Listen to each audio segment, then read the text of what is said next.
যখনই বাড়িতে চিংড়ি মাছ আনা হয় এই রেসিপিটাই আমাদের বাড়িতে প্রত্যেকবারে হয়, আর এটা খুব টেস্টি হয় খেতে। চলো আজকে এই রেসিপিটাই তোমাদের সাথে শেয়ার করব।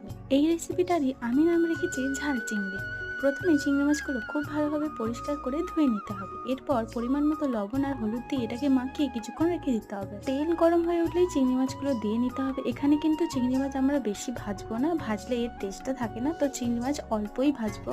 যখন দেখবো চিংড়ি মাছ থেকে একটু জল ছেড়ে দিয়েছি তখন তাতে দিয়ে দেবো টমেটো আর পরিমাণ মতো পেঁয়াজ। এবার যখন টমেটো আর পেঁয়াজ খুব ভালোভাবে নরম হয়ে যাবে তারপরে এটাকে জল দিয়ে কিছুক্ষণের জন্য রেখে দিতে হবে। আর হ্যাঁ, এতে দিতে হবে পরিমাণ মতো হলুদ গুঁড়ো, লঙ্কার গুঁড়ো আর স্বাদ মতো লবণ। অন্যদিকে মগজদানা আর পোস্তর একটা পেস্ট বানিয়ে রাখতে হবে। যখন দেখবো যে এটা খুব ভালোভাবে হয়ে গেছে তখন শেষে নামানোর আগে দিয়ে দেবো ওই পেস্টটা। ব্যাস রেডি আমাদের এই ঝাল চিকেন রেসিপি। তো রেসিপিটা কেমন লাগলো অবশ্যই জানিও। দেখা হবে নতুন নতুন ভিডিওতে। আজকের জন্য টাটা।